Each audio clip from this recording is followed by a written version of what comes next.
우리에게 주시는 하나님의 말씀은 신약성경 사도행전 1장 6절부터 9절 말씀입니다.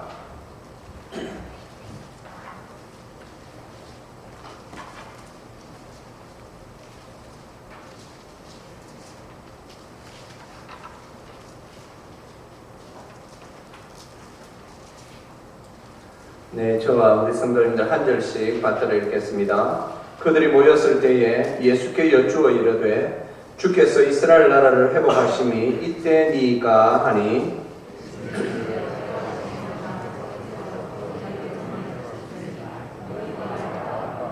오직 성령이 너희에게 임하시면 너희가 권능을 받고 예루살렘과 온 유대와 사마리아와 땅끝까지 이르러 내 증인이 되리라 하시니라. 이 말씀을 마치시고 그들이 보는 데 올려져 가시니 구름이 그를 가리어 보이지 않게 하더라. 아멘. 기도하겠습니다. 하나님 아버지, 은혜 감사합니다. 주님, 오늘도 저희들이 이 복된 주일에 하나님 앞에 모여 말씀을 듣습니다. 우리 예수께서 우리에게 주신 이 지상 명령을 다시 한번 말씀을 통해 생각하며 그 주님의 뜻을 따라 살기를 원하오니 주여 말씀 들을 때 성령님이 마셔서 우리의 심령이 더욱 하나님께서 원하시는 이 선교적인 방향으로 우리의 심령이 잘 아버지 하나님 복을 받게 하여 주시옵소서. 감사드리오며 우리 주 예수 그리스도의 이름으로 기도합니다. 아멘. 네, 1793년 그 해에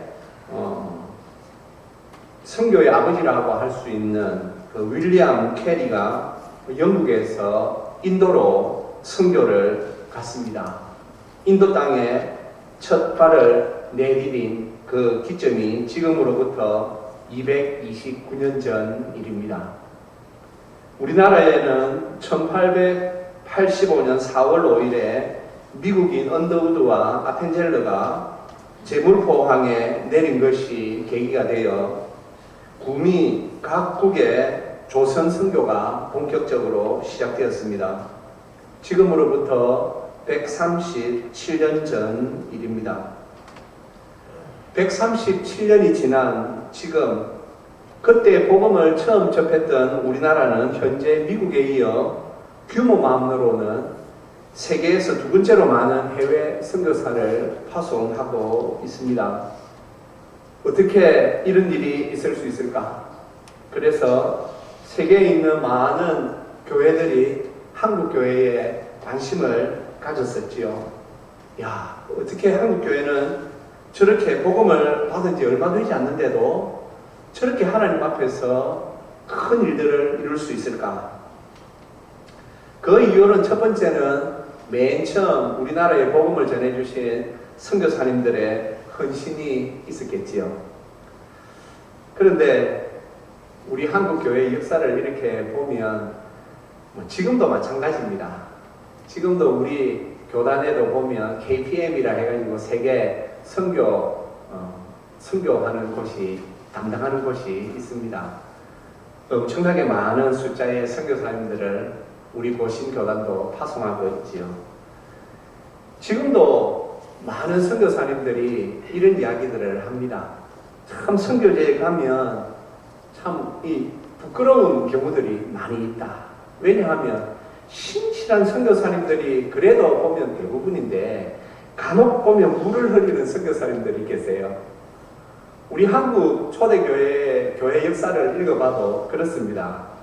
어느 선교사님은 자기 사과밭에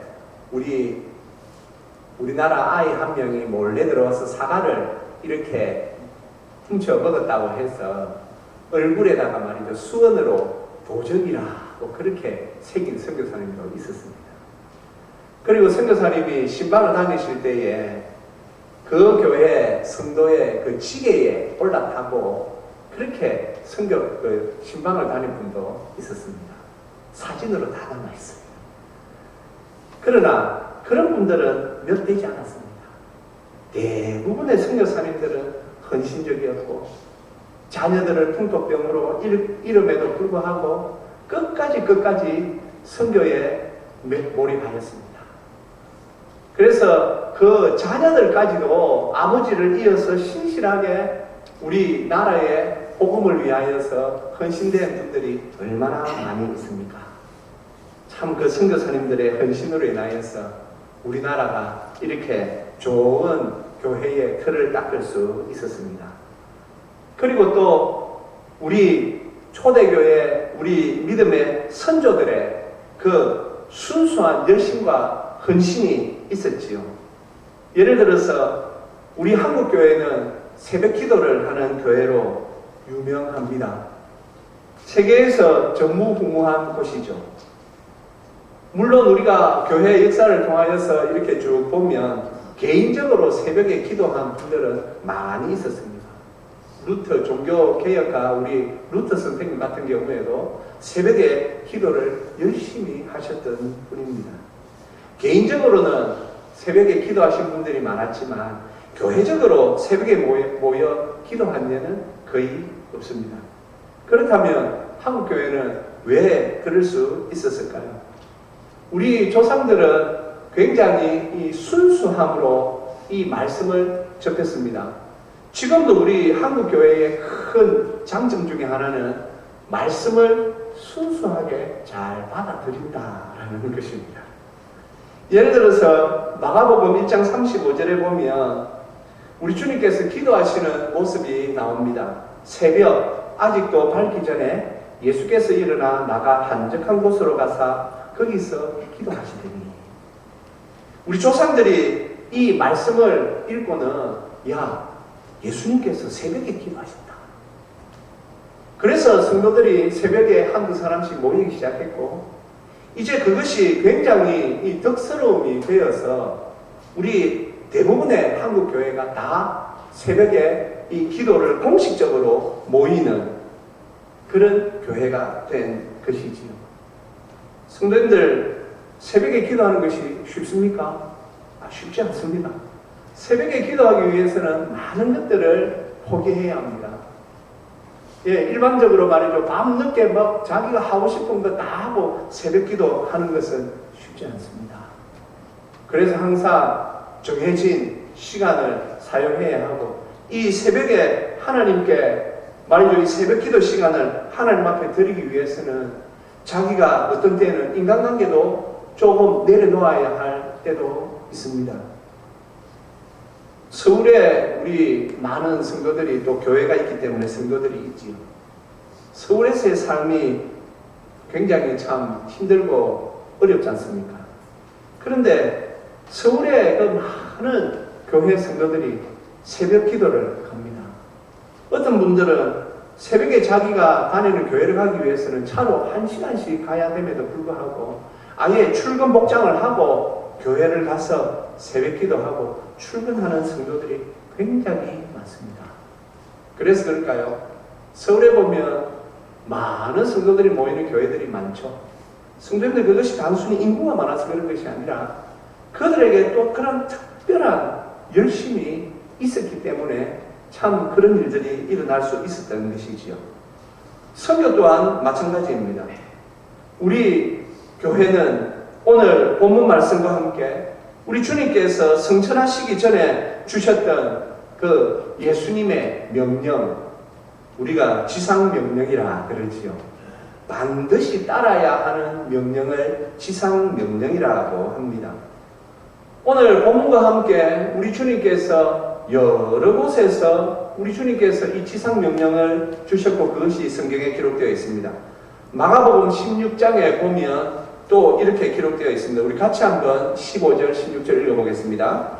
또 이르시되 너희는 온 천하에 다니면 만민에게 복음을 전파하라. 믿고 세례를 받는 사람은 구원을 얻을 것이요 믿지 않는 사람은 정죄를 받으리라. 아멘. 또한 오늘 이 본문 말씀과 함께 우리가 잘 아는 마태복음 29장 28장 19절에 보면 너희는 가서 모든 민족을 제자로 삼아 아버지와 아들과 성령의 이름으로 세례를 줘라. 우리 주님께서 주신 이 지상명령을 주님의 제자들이 그대로 받아서 이 말씀대로 살았고, 우리 한국교회 성도들도 마찬가지였습니다. 우리 한국교회 초대교회 우리 믿음의 선조들도 이 말씀을 그대로 받았습니다. 그래서 이 선교에 열정적으로 헌신하였습니다. 맨 처음 돌아본 것이 무엇입니까? 바로 우리 나라였습니다. 안타깝게도 복음이 들어오고 얼마 있지 않아 우리나라가 저 일제에 강제로 점령을 당하였습니다. 얼마나 힘들었습니까? 강제로 점령을 당하여서 우리가 많은 자유를 잃었는데 그 중에서도 신앙의 자유를 우리가 잃었습니다. 그들이 신사참배를 강요하였습니다. 그리고는 교회들을 핍박하기 시작했습니다. 신사참배를 우상숭배로 규정하고 반대하는 목사님들과 장로님들과 수많은 성도들을 옥에 가두었고 실제로 그 옥에서 순교를 당한 분들이 얼마나 많은지 모릅니다. 성도님들 얼마 전에 어느 정신나간 신학장가 하는 자가 강제로 우상 앞에 절한 것은 우상숭배가 아니다 라고 말한 사람이 있는데 그럴 수는 없는 것이지요. 그렇다면 초대교회에 있었던 그 로마 황제에게 절하지 않으려고 하였던 그 우리 선조들과 그리고 또 신사참배를 거부하다가 옥중에서 순교를 당하신 그 많은 성도님들은 잘못된 길을 걸어간 것일까요? 그렇지 않지요. 참 복음을 받은 나라와 민족이 많습니다. 하지만 우리와 같이 단기간에 부흥한 나라는 거의 없습니다. 맨 처음 우리 한국교회가 이 나라를 위하여 얼마나 애를 썼는지 모릅니다. 그래서 조국의 독립을 위하여서 많은 성도들이 독립운동에 뛰어들었습니다. 목숨을 내어놓고 왜요? 성도님들 나라가 없으면 교회도 없습니다. 그리고 이제 일제강점기에서 벗어나 광복이 되었습니다. 그리고 얼마 있지 않아 또 저 북한에 있는 공산군들이 또 우리나라를 점령하기 위하여 내려와 한국전쟁, 6.25 전쟁이 일어났습니다. 그때도 우리 한국교회는 얼마나 하나님께 기도하였는지 모릅니다. 그리고는 참 성도의 기도로 또 하나님께서 이 나라를 불쌍히 여기셔서 우리나라가 또 전쟁을 무사히 넘기고 또 우리나라를 지켜냈습니다. 자, 해방과 한국 전쟁을 통하여서 우리나라가 이제 지켜졌습니다. 그렇다면 야 이제 이 정도 하면 됐다 하고 주저앉아 있을 수도 있지만 우리 한국교회는 그렇게 하지 않았습니다. 이제 우리나라가 안정이 되었고 참 하나님의 은혜로 우리가 이제 서서히 일어나게 되는 그때에 우리 한국교회가 해외 선교에 눈을 돌리기 시작하였습니다. 한국교회 거의 대부분의 교회가 해외 선교에 열심을 내었습니다. 그러자 하나님께서 우리 교회와 우리 나라에 복을 주시기 시작하십니다. 성도님들 가만히 한번 생각해 보십시오. 우리나라가 발전한 그 발전 시기와 그리고 우리 한국교회의 그 해외 선교의 시기가 거의 맞물려져 있습니다. 하나님께서 선교에 열심히 내었던 우리 나라, 우리 한국교회에 복을 주셨고 그리고 또 우리나라에 하나님께서 복을 주셨습니다. 그렇다면 누가 선교할 수 있습니까? 서울에 있는 온누리교회를 맨 처음 개척하여 세우신 고 하용조 목사님께서 이런 간증을 하셨습니다. 온누리교회는 교회의 설립과 동시에 해외 선교사님을 파송하는 일에 열심을 내었습니다. 대부분의 교회들은 그렇게 생각하지요. 우리 교회가 먼저 든든히 선 후에 그때 이제 해외 선교사님을 보내고 그리고 국내 미자립 교회도 돕자. 대부분의 교회들은 그렇게 생각합니다. 그러나 온누리교회는 그렇게 시작하지 않았다는 것이죠. 하나님께서 우리에게 주신 이 지상 명령을 교회가 시작된과 동시에 우리가 이 명령을 따라 살자.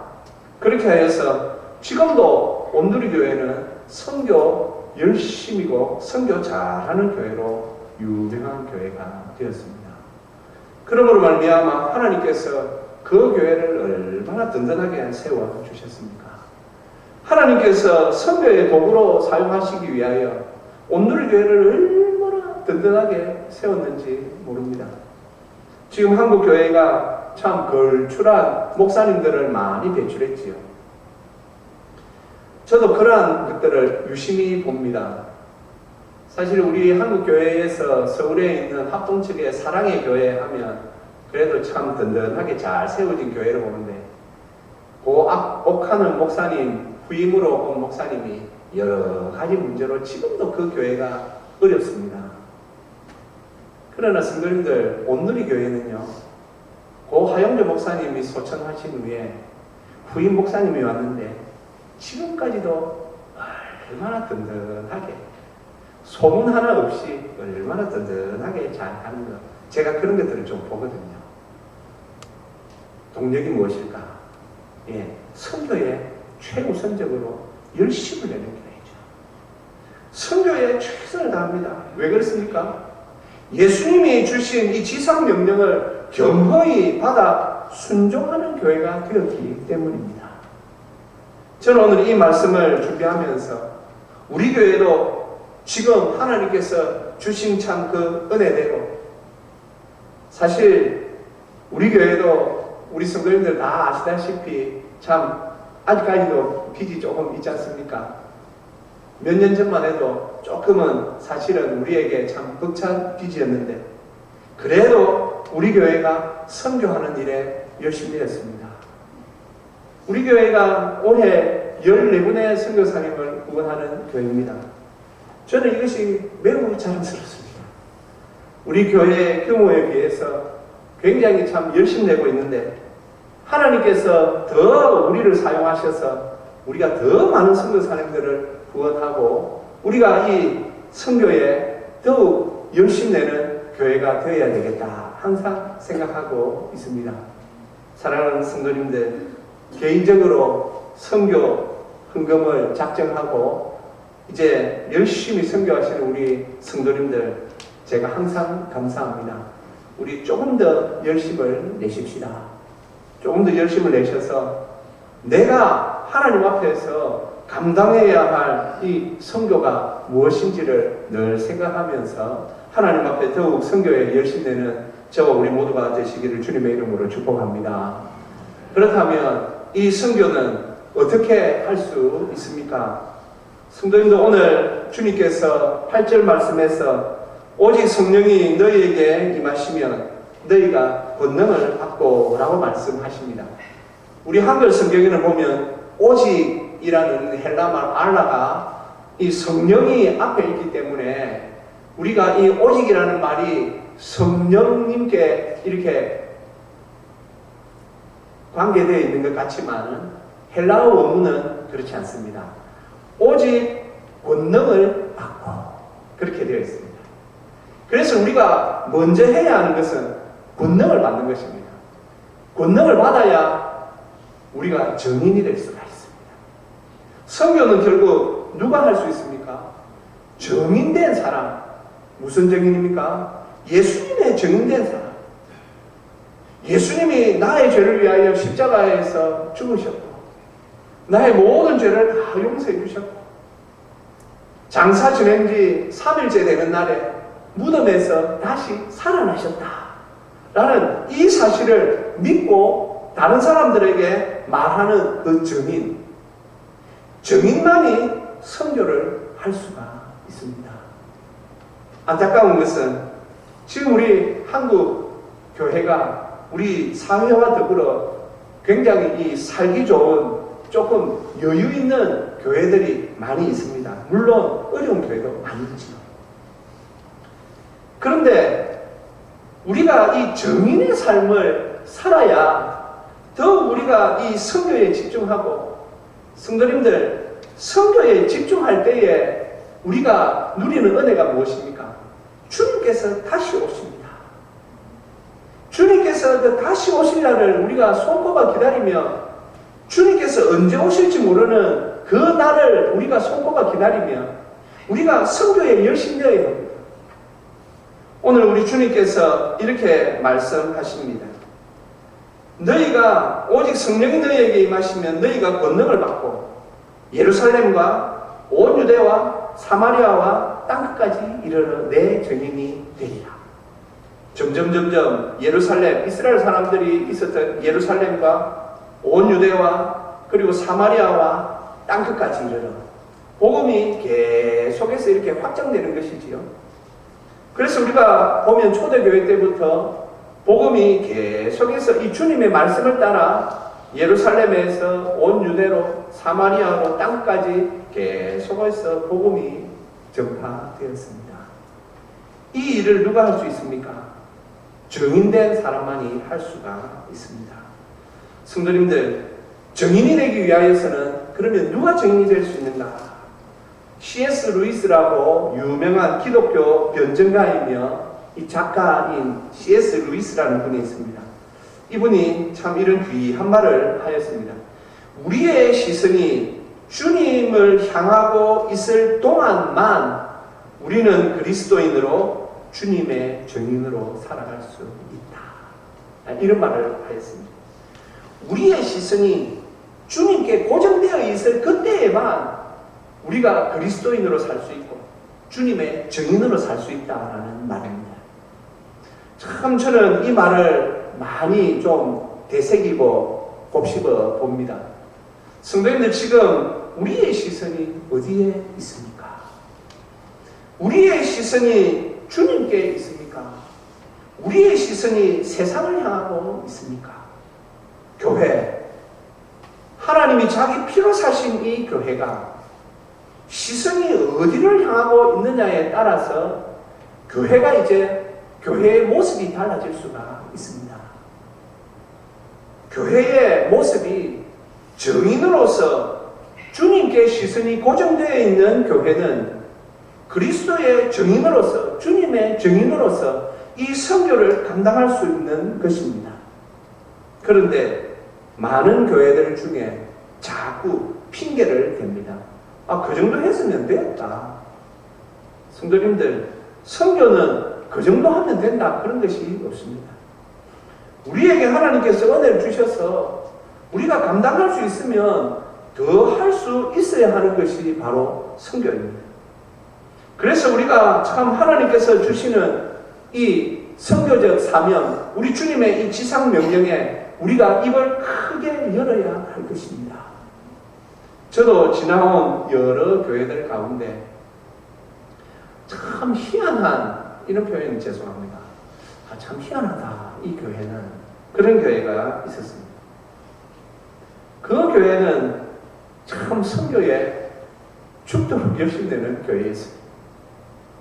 제가 그 포항에 있을 때 교회였는데 그 교회에는 의사들도 많이 있었습니다. 그런데 그분들이 보니까 서울에서 뭐 아산병원, 삼성병원, 그래도 우리나라에서 뭐 삼성병원, 아산병원에서 그 의사로 있다 그러면 뭐 아마 개인적으로는 성공한 의사다라고 말할 수 있을 것입니다. 그런데 그분들이 야, 저 포항 땅에 선교 열심히 하는 교회가 있단다. 그리고 선교 열심히 하는 병원이 있단다. 그리고는 그분들이 그 서울에 좋은 병원들을 내놓고 포항으로 내려온 것입니다. 그리고는 그들이 열심히 선교에 막 합니다. 저도 그 중에 의사 한 분과 함께 말레이시아로 단기 선교를 간 적이 있습니다. 평소에는 보면 무뚝뚝해요. 그냥 막 인상 자체가 보면 별로 정도 없는 거 보이고 말이죠. 이렇게 눈만 끄덕끄덕거리는 의사 집사님이셨는데 선교 현장에 가니까 막 이분이 날아다녀요. 말도 많이 하고 말이죠. 자기가 가지고 있는 선교 열정에 대해서 계속 이동하는 시간이 많으니까 말씀을 하시는데 제가 깜짝 놀랐죠. 이분이 선교에 반쯤 미쳤구나. 예, 그분들은 뭐 선교에 얼마나 열심히 헌신하는지 모릅니다. 그렇게 하니 하나님께서 그 교회를 얼마나 자꾸 세워주시는지요. 제가 참 그 교회를 보면서 서울의 온누리 교회를 많이 생각하였습니다. 사랑하는 성도님들, 우리가 선교를 할 때에 하나님께서 주시는 참 귀한 은혜들을 지금 맛볼 수 있는 기회들도 많이 있습니다. 제가 언젠가 이런 이야기를 들은 적이 있었습니다. 저 터키에 하루는 그 무슬림, 이슬람을 믿는 사람이 하루는 밤에 꿈을 꿨는데 누군가가 그 사람 앞에 나타났다라는 것이죠. 이 사람이 도대체 이 사람이 누군가 싶어 꿈속에서 굉장히 힘들었는데 끝에 나는 예수다 라고 하며 그 사람이 그 소리를 듣고 꿈을 깼다라는 것입니다. 예수라는 말은 무슬림들도 다 아니까 당장 그 지역에 있는 선교사를 찾아갔답니다. 내가 꿈속에서 예수라는 분을 만났는데 도대체 예수라는 분이 누굽니까? 라고 해서 이 선교사님도 깜짝 놀랐다는 것이죠. 그냥 그런 이야기가 있구나 들었는데 제가 아는 목사님이 터키로 단기 선교를 가가지고 그분이 궁금해서 선교사님 터키에 이런 꿈을 꿔가지고 한 분이 그런 이야기가 있는데 그 이야기가 사실입니까? 그랬더니 선교사님 빙긋이 웃으면서 네 그때 그 선교사가 바로 저고 그분이 지금 우리 교회 성도입니다. 그랬더라는 것이죠. 성도님들 선교 현장에서 우리가 상상치도 못하는 일들이 막 일어나고 있습니다. 우리나라에 많은 선교단체들이 있는데 웩이라는 그 선교단체가 있습니다. 거기에 대표로 있는 유병국 선교사님이 있는데 서부 아프리카에 있는 감비아라는 곳에서 오랫동안 선교를 하신 분입니다. 그분의 책에 보면 이런 내용이 나옵니다. 감비아 이슬람 재단에서 세운 고등학교, 그러니까 보통 고등학교가 아니죠. 감비아 이슬람 재단에서 세운 고등학교에 거기에 있는 고등학교 교사 중에 한 사람이 하루는 우리 선교사님을 찾아왔더라 합니다. 그래서 어쩐 일이냐고 물었더니 내가 당신에게 성경을 좀 배우고 싶다. 그렇게 왔더라 합니다. 이슬람 국가에서 호교는 금지되어 있지만 성경을 가르치는 것은 허용되는 곳이 꽤 있습니다.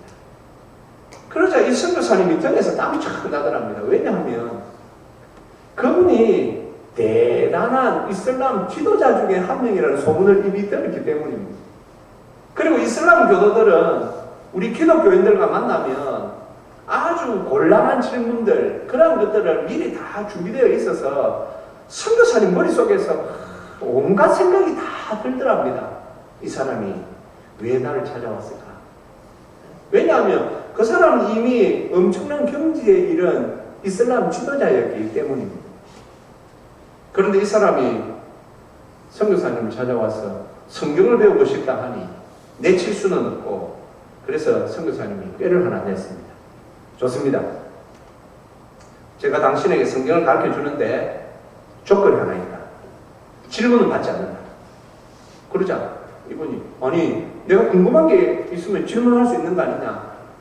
질문 받지 않는다. 내가 이제 질문하시오 할 때만 질문을 할 수 있다. 그러면 당신이 나에게 성경을 배울 수 있고 안 그러면 나는 당신에게 성경을 가르쳐 줄 수 없다. 그랬더니 이 사람이 시큰둥하면서도 알겠다고. 내가 그러면 당신이 질문하라 할 때 질문을 하겠다고 그래서 했답니다. 한 번 할 때 2시간씩 성경을 가르쳤답니다. 한 번. 그런데 막 이 사람이 막 궁금한 거 막 그런 걸 하려고 할 때 아직 질문할 때가 아닙니다. 돌려보냈다. 그리고 또 두 번째 찾아와서 또 성경 공부를 해서 또 2시간 동안 성경을 가르쳤다. 그러자 또 마칠 때 되니까 막 또 입이 막 아직 당신 아직 질문할 때 아니다. 그리고 세 번째 또 만났어. 또 2시간 동안 열심히 성경을 가르쳤다. 그리고 이제 마치는 기도를 항상 선교사님 하셨는데 갑자기 이 사람이 선교사님 오늘은 제가 기도하면 안 되겠습니까? 그렇게 말하더라고요. 그래서 당신 기도해봐라 그랬더니 이 사람이 땀을 팍 흘리면서 우리 기독교식으로 기도를 하더랍니다. 전능하신 하나님 아버지 앞에서 땀을 팍팍 흘리면서 그렇게 마지막에 예수님의 이름으로 기도를 마쳤다. 그리고는 그가 그리스도인이 되었는데 이제 이 사실이 소문이 나니까 학교에서 해직 통보를 하더랍니다. 학교에서 쫓겨난 것이지.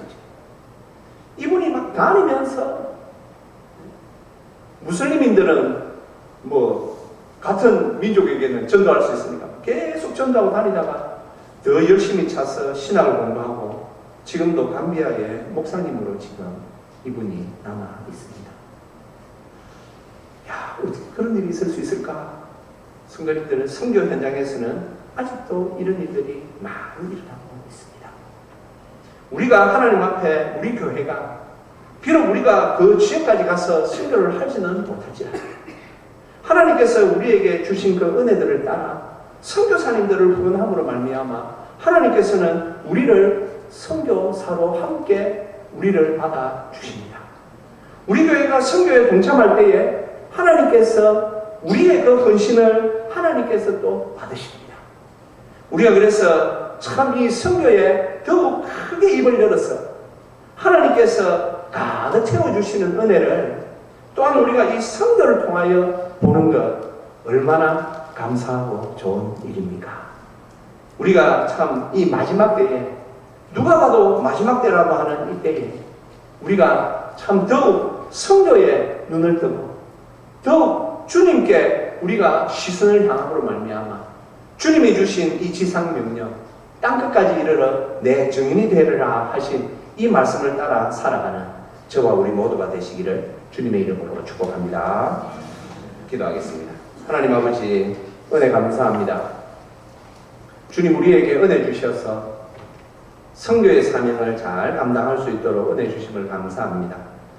아버지 하나님 우리 교회가 더욱 선교의 입을 크게 여는 교회가 되어서 하나님께서 주시는 그 은혜와 복들을 또한 누리게 하여 주시옵소서. 아버지 하나님 우리의 시선이 오직 주님께만 고정되게 하시고 다른 것에 눈 돌리지 않아 참 이 마지막 때의 그리스도인으로서 주님의 증인으로서 살아가게 하여 주시옵소서. 감사드리오며 우리 주 예수 그리스도의 이름으로 기도합니다. 아멘.